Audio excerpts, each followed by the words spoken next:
Wait on. So, good morning, good afternoon, good evening, and welcome to Radio W.O.R.K.S World.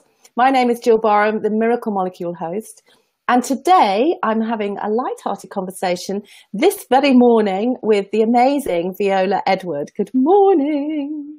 Good morning. Hola. Hola. Is it actually sunny in Cyprus? Because I put on the chat that it is sunny. It is. You want to see? Well, yeah, we could have a look. Okay, I'll show you. Can you see? Oh yeah, we can see. We can certainly see outside. Oh yeah, it's sunny here. We've had some sunny periods here in the UK, Viola, but it's really cold and wet here. But we needed the rain. I'm packing, and I always get it wrong when I pack for summer and I go to UK and almost die of weather. Yes, sorry about that. Because you're coming on Sunday, aren't you?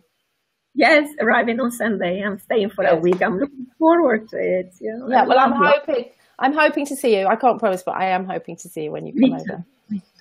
Okay, so before we start our light-hearted conversation, Viola, I'd like, just in case anybody, doesn't know who you are and what you do, would you give us a little bit of insight, please, into what you're passionate about and what your purpose is and what you love to do? Yeah, well, one of my passions is freedom and integrity and respect. And I think since I was very small, I think this is one of my major sense of justice and freedom. So I do many things, but lately I've been working a lot with the Feminine Capital Forum, Feminine Capital Waves, that has like two major pillars. One of them is Feminine Capital Rhythm, and one of them is Feminine Capital Forum. The Feminine Capital Rhythm is about supporting and women, empowered women like me, like you, like many women like us, that for some situation in life or some reason they still have like one area of restraint, one area where they feel chained, they feel locked, they feel not in freedom. And I'm working toward supporting, guiding, accompanying, creating the infrastructure. So first of all, we can identify, but I think many of us, we know where is it, because when I'm lecturing and I'm saying, let's break free from that one restraint, many women look at my eyes and they say, how did you know? Because after 3 years of psychotherapeutic experience with women, I know, we know. So this is one of my major things, what I'm doing now, because I think until we really break free from that and feel that we're free in a responsible way, of course, then we can do our job in life. We can be totally inspired and fulfill our mission more. Because if not, we are doing it with a lot of pain and with huge price from our side. So this is something I'm doing a lot. But what I do, I'm a psychotherapist from heart. Since I was a kid, I was this one who was listening and reading, and then I have a life story that I had to interrupt schooling, but I'm self-educated, and for 23 years now, I'm professionally working as a psychotherapist, positive psychotherapist or holistic psychotherapist, and I do coaching, I do mentoring, and I'm specialized in breath work, and I do train coaches and breath workers since 1993. And the other thing I'm doing lately, since like 2010, is that I work with color and image, because myself, I went through the process of menopause, and my body started changing, and I love image and I love color, and I always loved the way how I create with my outfit, and it was a little bit of something for me to deal with my new body. And again, by myself, found ways how to always enhance where I am now. And later I find a House of Color that train consultants to work with colors and to work with style, doesn't matter the shape of our body. So I have included that to my skills. So I work in a way with a combination between psychotherapy, coaching, image and color, and breath work. So not busy at all then? Yes, oh, yes. And I work a lot with men. 40% of my clientele are men. So I thought a lot are about they? Yes, yes. Because I had work in corporate work for 21 years. Yeah.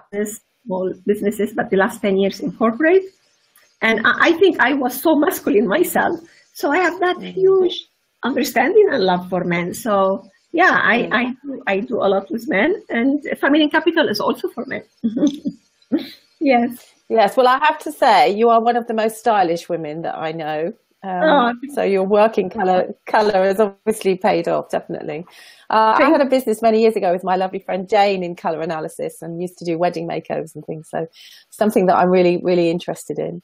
And, and I'm thinking of venturing into the natural white arena. Viola, what do you think? Would you recommend it? In my case, and women like me, I really recommend it because it was so white. And then I had to, even when I find natural color, because I've been organic for many years and naturalist since early 90s, it was like every 5-6 days I had these roots, which was like so dramatic. Yeah. And I was getting, you remember I said for freedom. So I was like traveling everywhere with the colors and having like suffering with that, so it come a time that it could not go anymore. Yeah. And my husband actually helped me, and he said, what about if you let it go? And I said, oh God. He said, what you're going to lose if it doesn't come well, you can always use color. And that was very encouraging, even when I think it's a very big decision, because I used to have these nightmares with like hundreds of women in black dress with shape like sad and very funny lower shoulder and like pepper and salt hair and white hair and very sad. And I would see those with hundreds of heads like this. And then Michael did with me like hypnosis while I was sleeping for 2 or 3 nights. He was telling me how beautiful my hair is going to be and how insecure, and we were having fun about it. And it come out quite nice. And now it's lovely. Well, this is a halfway house for me because my hair is actually naturally virtually black, which you'd never believe, would you? But that's my natural hair color. So this is a kind of midway. So I'm watch this space basically. So now you have white, or you have it still black, or salt and pepper? No. Well, it's I now don't color it black anymore because I've been coloring it black for so many years, and it's really not healthy because of a lot of the toxins. But the blonde coloring in it is not as toxic to the skin. It's the chemicals in it. It's not as toxic, so that's a big compromise. But my husband still loses me in supermarkets. Yeah, because he's looking for his black-haired wife. Yeah, it's so interesting because I remember also I had the overweight that because my body changed, and sometimes I would look at myself in the mirror, and I remember novel I read years ago. You like to read, I know. The name is Ines of My Soul. Is by Isabel Allende, and it's about a real personality of the history in Chile. And the book starts by this woman in her 70, but the 70 of before, which would be like 90 now, maybe. 90 now, yeah. Yeah, and she's looking at herself in the mirror and she's saying, who's these women? Because she was so active and beautiful and basically active. And she was describing her body, that old age, and she could not, because she was full of energy and she could not recognize herself. And then I remember once having this thing, and I said, no, I can recognize myself still. I would recreate myself as I did so many times, psychologically, emotionally, financially, relationally. I can do it physically. So I start working consciously about my image and quite pleased with it. And holding the weight honorably and holding the year honorably, and absolutely. It's even though we're coaches, and even though you're a psychotherapist, and even though we know it's a ridiculous thing to do, we still have a societal kind of view about what you should look like as a woman, and fears about getting older and what people think about us and how we think about ourselves. And, it's just perfectly natural. But there is, there are ways in which you've shown beautifully that you can become very comfortable and very proud of the woman that you are in your, 40s or your 50s or your 60s or your 70s or beyond. Definitely. Okay, so that was a complete diversion. We haven't even got into my questions yet. We're going to be here all day. Okay, so thank you for sharing that, and I'll give you the opportunity to give you a little bit more information. Give us a little bit more information at the end of the call. But now we're going to get into our light-hearted conversation. So this is all about giving your clients, your viewers, the people that know you and don't know you, a little bit more insight into the Viola, the Viola, the person.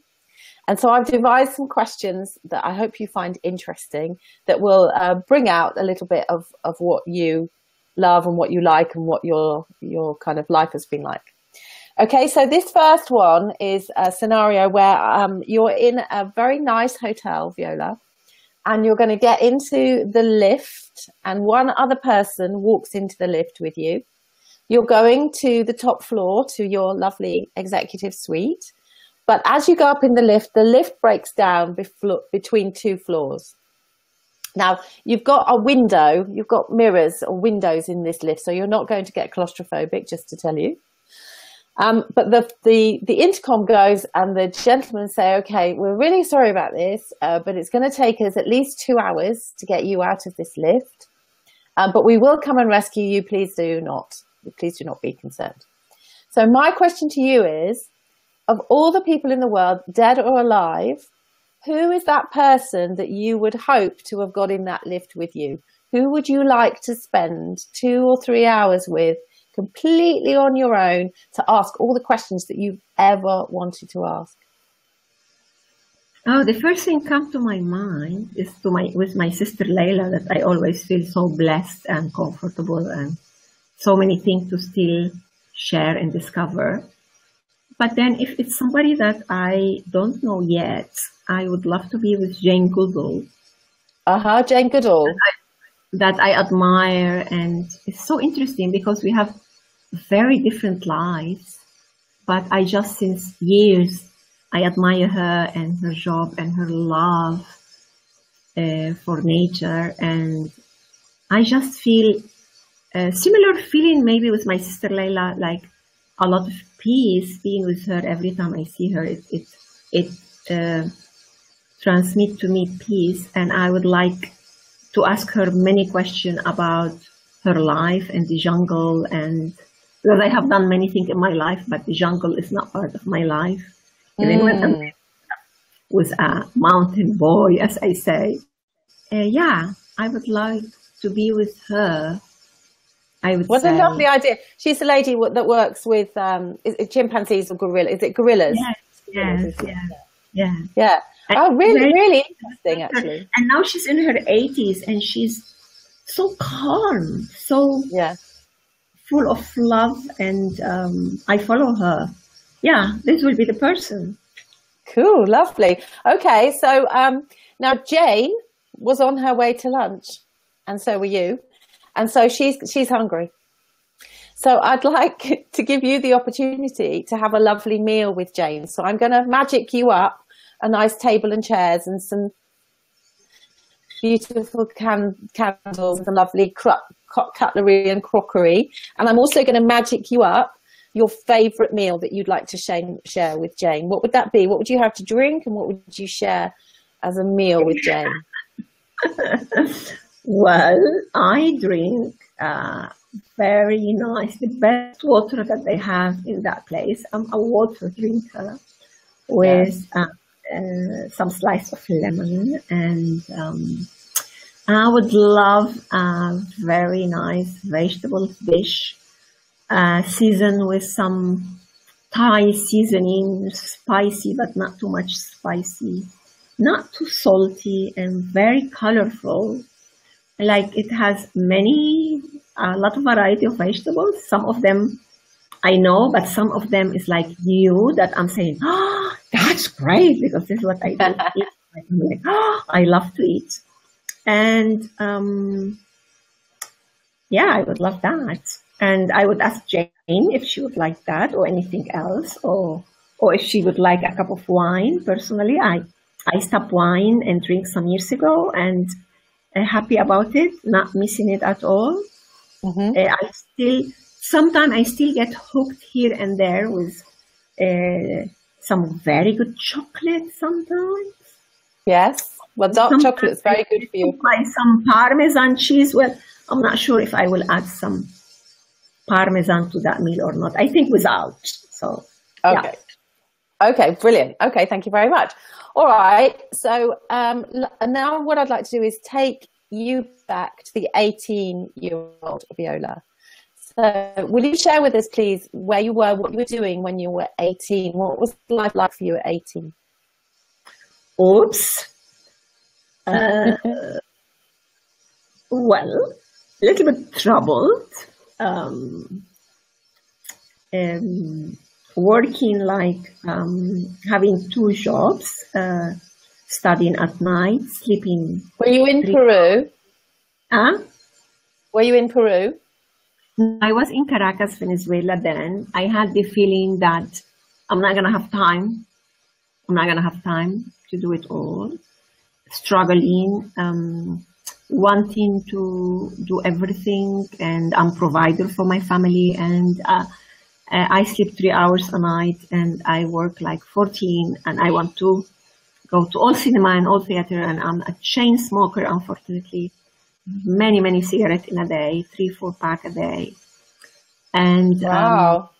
Many coffee to keep awake, and quite unhealthy eating, and quite troubled in my head. It's like a lot of need of approval, and I would say scared that I will not make it.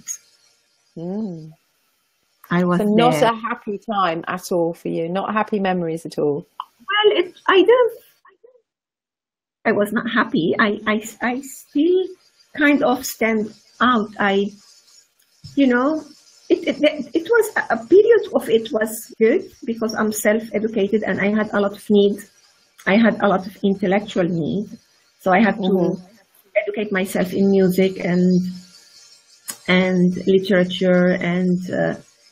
In middle of a work, and I remember at that time I just got a work in an embassy. So at between 17 and 18, I was in the embassy in the morning. So it was a lot of cocktails, and it was like a lot of this diplomat life because I looked bigger than I was. But at the same time, inside, I had a lot of turbulence because I had a lot of needs, and also I felt victimized in that time. So you mentioned music. What were you listening to at that time? Was music a solace to you at that time? Well, I'm an opera lover, but as we immigrate and we become very, very kind of immigrant and poor, and I had to work. So my education, studying, being musical, being literature, all was interrupted because of work and surviving. So I get troubled also reading books that I didn't have the age to read when I was 11, 12. So I would go back to them many times, like Metamorphosis. And I will kind of secretly listen to opera, but kind of this not very much understanding. So I had to wait until like 24, 25, until I find a teacher who for a year explained to me and meet me once a week. And we went into different composers, and from easy to the most to more complicated, until I satisfied that need in my heart. Yes. Oh, cool. Did you know that I studied music at university? Really? Yeah. I studied singing at university, so that's. Yeah, I was talking to Agatha yesterday. She's really into opera as well, and of course Marina is too, which which is fabulous. Yeah. Okay, so my name is Viola because my dad was musician. But okay, Viola, yeah. lovely. Okay, so now let's take you to the 35-year-old Viola. What was the 35-year-old doing? Where were you living then? Well, I was still in Caracas, traveling around. 35 was a beautiful, amazing age because by 27 I managed to stop smoking, which was one of the biggest thing in my life because by then I was like really 5-pack a day, very hooked by it, very, very damaged. And by 30, starting my psychoanalysis as a patient and understanding that life cannot be like like that. By 34, I have a lot. By 33, I knew about meditation. By 34, I knew about breath work. By 35, I'm trained as a breath worker, and by 34, I changed my work after so many years and I start working, coaching others. 35 is the life opening, is the opportunity, is rebirth, is yes, connect, is like also. I started something very interesting at that age because I was also one of these women that will finish a relationship and will start other, and you kind of in a relationship, even if you don't know why. So by that age, at 34, I entered into a process of celibacy and I spent 5 years there. No relationship and very spiritual. It was my time of a lot of spiritual practice, a lot of meditation and chanting and connecting with the self and fasting and beautiful. All these cycles from 35 to 39, around 40, wonderful. Very creative, a lot of work, a lot of coaching, training others, more coaching for myself. Yeah, quite a time for you. Back to life. Yeah, quite a time. But now you are married now. You got married at 44, I think you shared with me, didn't you?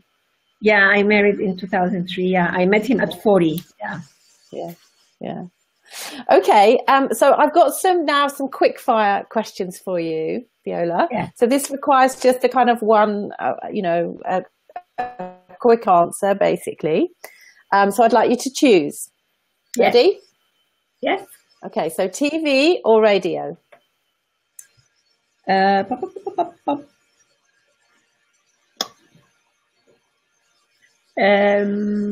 TV. Fiction or non-fiction?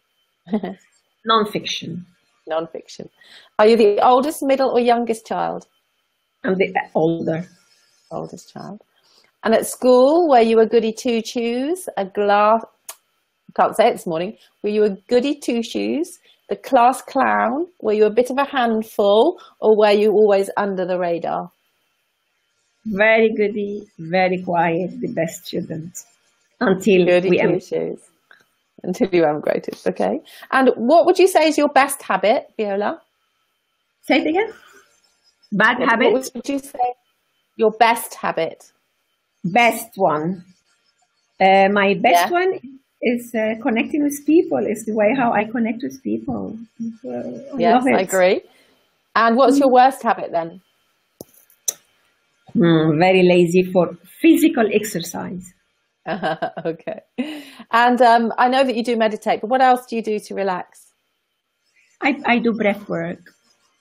I do breath work and I dance. I love dancing. And also, I've got your book here. Actually, look. Yes. I can put it in the right place.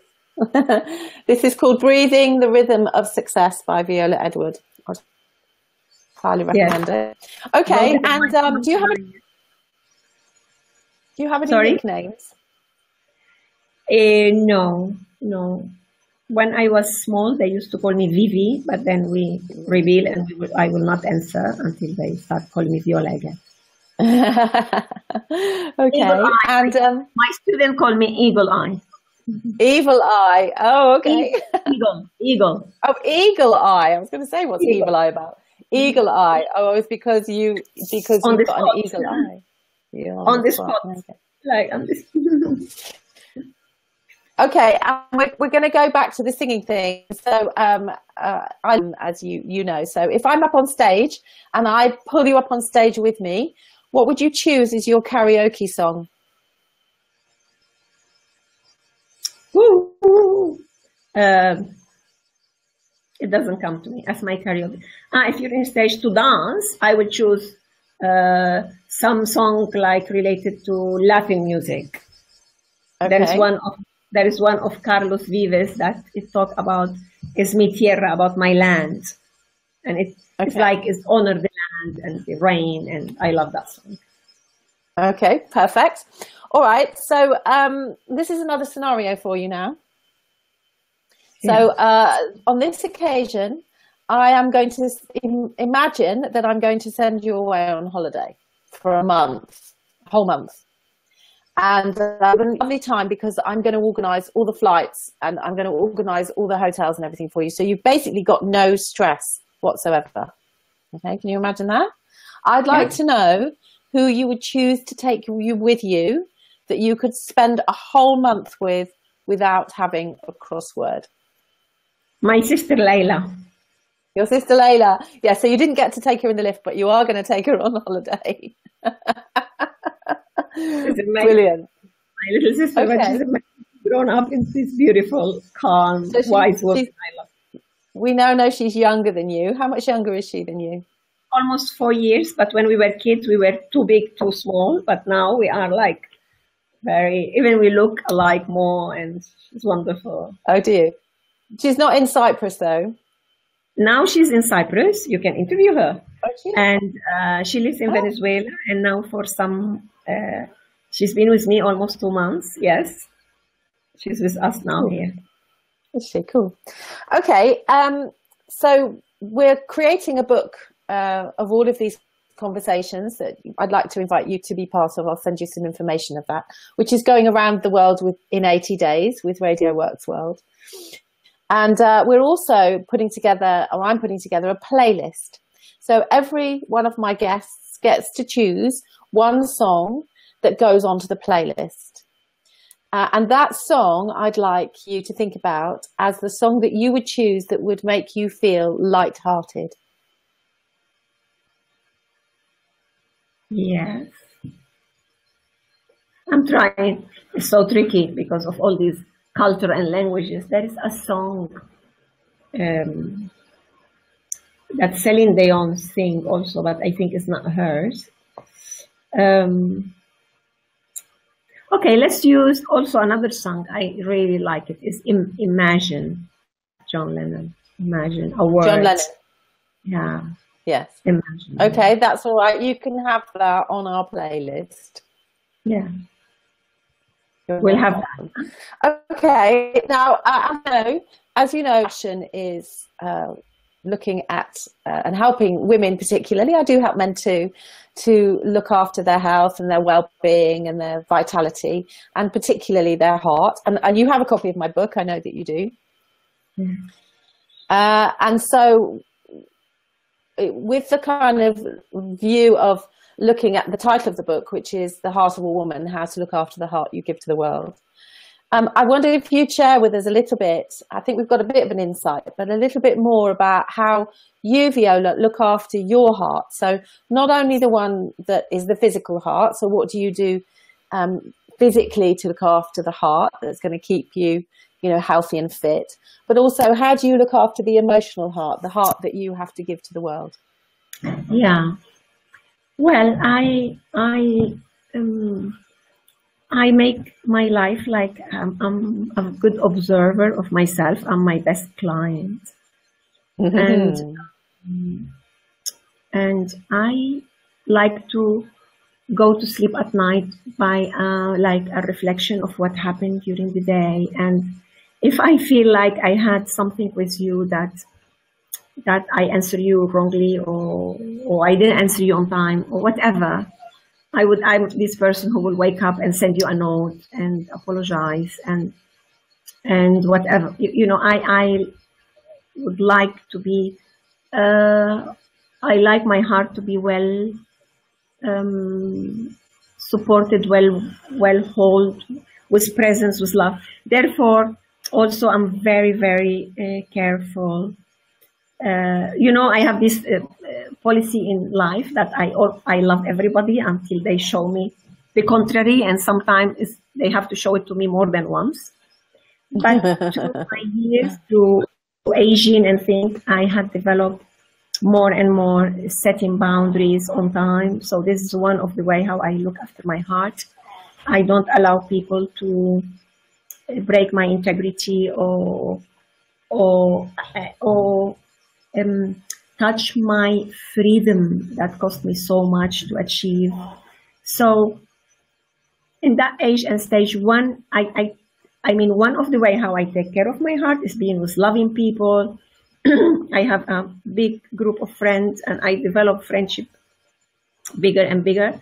But one clear part that I do to myself is to be clear where to put boundaries and don't want people to invade my integrity or to touch my freedom in the wrong way because of a neurosis of bad understanding. I try to explain, but this is a way how I have preserved my heart lately.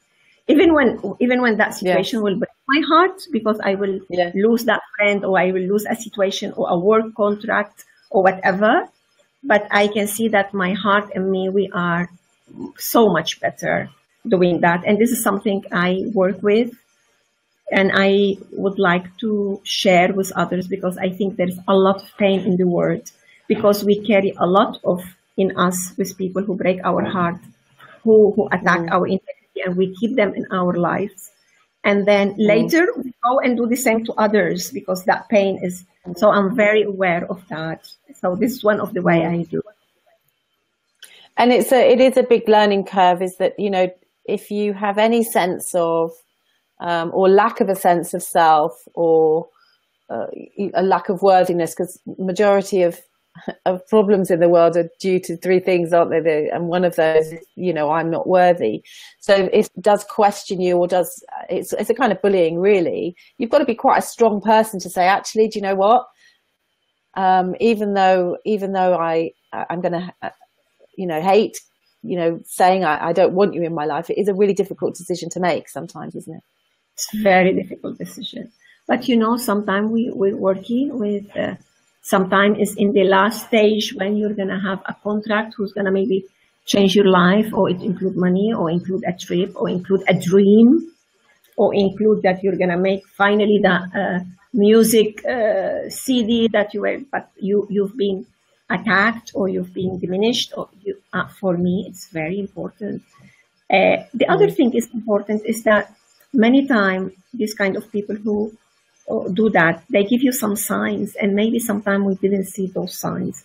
But sometimes, sometimes, like we know in relationship, women, mainly I work a lot with women, they can't believe that their sweetheart, the father of their children, will treat them in that way. So they have the tendency to blame themselves. Or let's imagine me and my friend, I think it's not possible that this loving friend will tell me this. So I have the tendency to blame myself. So the point what I'm working with is a very fine line between the self-observance and to be aware and take responsibility, and also the not to be lazy, to set the boundaries, because it's hard work, but it's worth it in the long run, because then your integrity gets stronger and you're clearer of who's going to be in your life.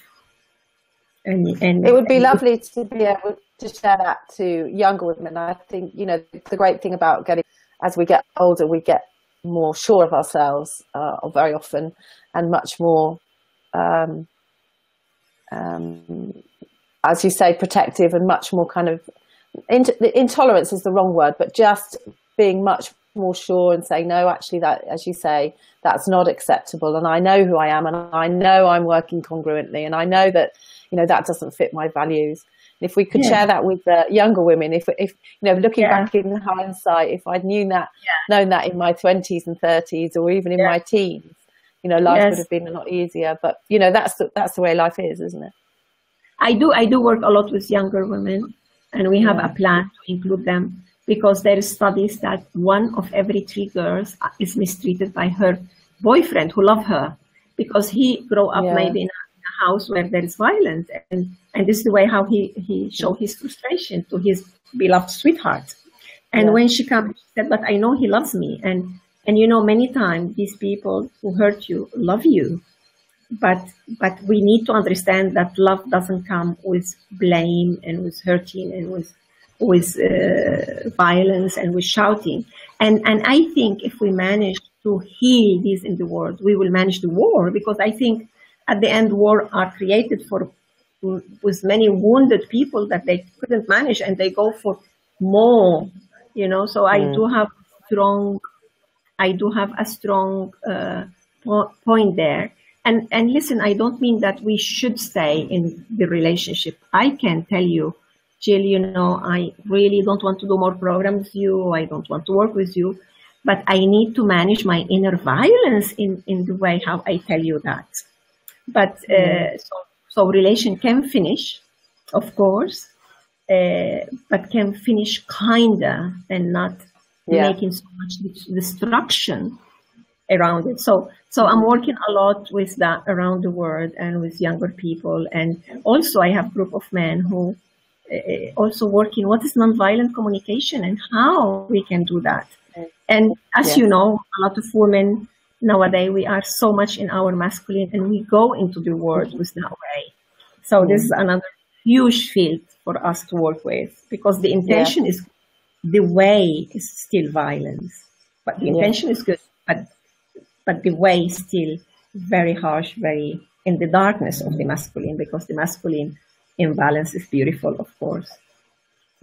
Much to share. Course, you know, much to share. We have a world that is dominated by the masculine, by the yang energy at the moment, with what's going on politically. But I think women like you and I, and the women that we associate with, you know, I think we're the change makers in the world, and you know, we can try and lead the way and go back into that yin energy and encourage women, particularly, and men, to be much more in touch with their feminine sides, and hopefully, you know, we'll have a bright side of the feminine side, because the feminine side also has its shadow, which is very damaging. So this is my subject, what I'm working a lot with. Yes. Really do. So share with us, if you would, where you know, what's coming up for you in the next sort of month, what's coming up for you in the next 6 months up to Christmas, what's particularly happening to you? Yes. So the platform of the Feminine Capital Forum is traveling around the world, and is next one is between September and October. It's going to be or in Amsterdam or in Brussels. We're looking for the places. And then we have then Spain, and then we have Sweden and Germany, and hopefully I'll take it to Latin world. Now, in the 5th of July, I'm in London with Make the News London, and I want to talk about how knowing more about the self and our quality, because I have a program and a book which about the alchemy of emotion that was interrupted, and writing it, but I will finish it soon, hopefully, and how we can use our qualities to create and also to get out of problem when we are in problem. So I'm going to develop that idea now. Then later I'm going back to Chicago after so many years, like more than 20 years. My sister used to live in Chicago, and I would visit her frequently. I'm going for a wedding, but also then, as I'm going to create work. So on the 28th of July, I have an event in Chicago, 2 events, one for English speaking for entrepreneur, and then later for Latin speaking. And then from Chicago, coming back directly to Austria, there is a event that the name is Global Inspirational Conference. It's sponsored by International Breathwork Foundation, and it's an event of 8 days of conferences and workshop and loving, and it's based in the different way how we use breathwork for life and for sustainability and for work. And I'm going to be one of the lecturers there. Plus, we're celebrating there that I met Michael in '99 in a conference like this in Spain. So it's very, very important for us. That's August. And then September, I have very inspired to come to the Women Inspirational Award, because also to support that award is the 10th anniversary, and I think Sky Andrew is doing amazing work there, and Jane Goodall will be there, so I'm not going to miss this opportunity. Of course. I have, imagine then I have Cyprus. I'm doing a breathwork coaching training. It's a program of 200 hours plus 200 hours plus 200 hours. So it's the basic training is 200 hours, training people to do session 1-to-1 in breathwork and coaching. And then we go into another 200 hours for them to do groups. And then we do another 200 hours after some quantity of client and practice to be able to assist training and eventually to do training. Yeah. So it's a long one. It's already started. And this training I'm taking around the world because they are models. And then you can do a model maybe in England and one in Cyprus. And so I'm creating all that. And then I have a contract for Amsterdam and I have contract for Spain. And I'm going to US twice because I'm in different, we have with Veronica Sosa a program called She, which is for Spanish speaking. And that's in November. And I have in December event here, Feminine Capital Forum again, but in Limassol. So it's like every month I have 1 or 2 events, being in Cyprus or being outside. It's very interesting. It's very interesting. Very interesting. 8.5, I can still do a lot of things. And I've got your website up on the screen, femininecapitalforum.com. So is that the best way for people to connect with you? Yeah, you can connect with me. Also, you can connect with me through info@violaedward.com. And remember, Edward is without S. Without the S, and yes. info@violaedward.com. Yeah, and you can, if you're my friend in Facebook. In Facebook, I have 2 sites. One is Viola Edward De Glanville, which is my married name. But I have another one, Viola Edward Together, which is the coaching. Oh, do you? This one, yes. Oh, okay. The forum has one. Do you have a Twitter account as well? I do. Is